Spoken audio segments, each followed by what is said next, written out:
Hello guys, sa mapagmahal, mga nagmamahal, may minamahal, sa mga magmamahal pa lang, mga nasaktan. Dito na naman tayo, pupunta na ako sa office kasama isang rider, Angkas. Kuya, kamusta ka naman sa Angkas? Okay lang po, ito, naghanap buhay. Sisumikap kahit mainit. Oo, syempre dapat kailangan ng sipag, di ba? Opo. Kaya diretso tayo kuya. Takbong pogi lang ha kuya. Dahan-dahan lang. Yan, ganyan. So, gano'n ka nataga sa Angkas kuya? Simula po ako nito 2019 lang. 2019. Pero ng pandemic, ito na naging hanap buhay ko na. Kamusta naman ang pasahero kuya? Hindi natin kayo dyan eh. Kasi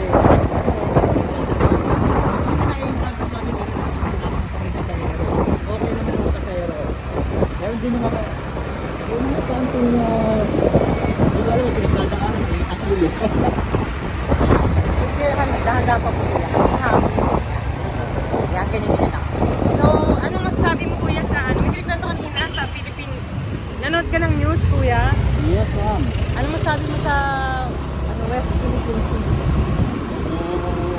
Actually, natatakot na ako sa pinigil ng tao. Nakatakot naman talaga guys, no?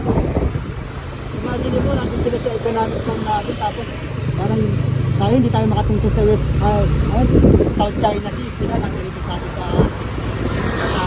kumbaga nasa compound na natin sila eh. Kaya parang nambubuli talaga yung China, no?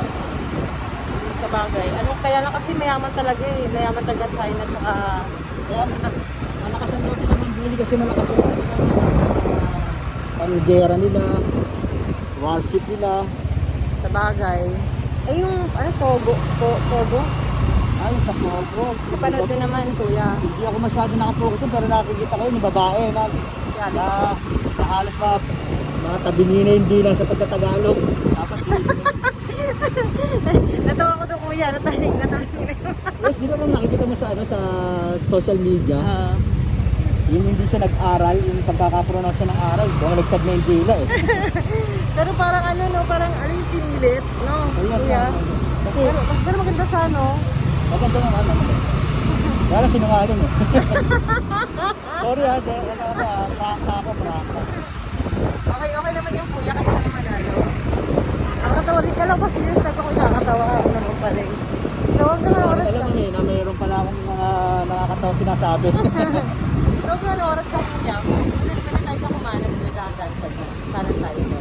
Ano po ako ma'am eh, lumalabas po talaga ako, 12 hours ako bumabiyahe ma'am. For example, 8 ng umaga hanggang 8 ng gabi, inaano ko talaga yun para may panigurado ko kita sa pamilya ko, may mauuwi ako sa pamilya ko ma'am. Malinis naman, 1,000, mga 1,001 yan lang, sa 12 hours. Ah, 1,000 lang ba yun? Laki na, siguro nakita na ano. Yung ko 2,000. Wala ka sa kita. Mayroon kasi ma'am eh, kasi ako ganda ka ng discarded ko kasi ma'am. So umuwi ka na, basta after 12 hours, umuwi ka na. Hindi na ako ma'am kasi paano naman sumasagot ko kasi kinabukasan hindi na rin nakakapagtrabaho dahil masama sa karamdaman. Kung saan ako sabihin lang, uy, U-turn ka doon. U-turn tayo. Ayun, nagpapa-shoutout ka ba, kuya? Ma'am, pa-shoutout na lang po sa wife ko saka sa anak ko. Shout. Si Vera Biog saka si Claudius Arevalo. Ayun. Shout out sa anak ko saka sa asawa ko. Okay. Ayun, good time. Ayun, so, masaya ka naman sa Angkas kuya na walang lipatan. Wala ma'am, solid ako ma'am. Hindi ka ng award. Sana nga may award si Angkas yung mga loyal eh. Oo naman. Oo nga, Angkas, bigyan niyo sila ng award. Ayun. Kuya ka Ako ang Angkas ma'am. Oo, kanan tayo. Pati customers, pa-jacket naman dyan. Yes. Yan, kanan tayo.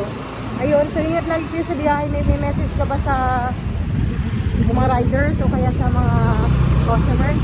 Sa mga riders namin, message ko, alam mo na yun, sikap lang tayo para may mauwi na exposure nila. Sa customer naman po, intindihin nyo na rin po yung mga driver na katulad namin. For example, kahapon sa experience ko, nandun na ako sa pick-up, bigla akong pinansel pero wala na lang akong sinabi. Okay lang yun kasi nangyayari naman sa amin yun.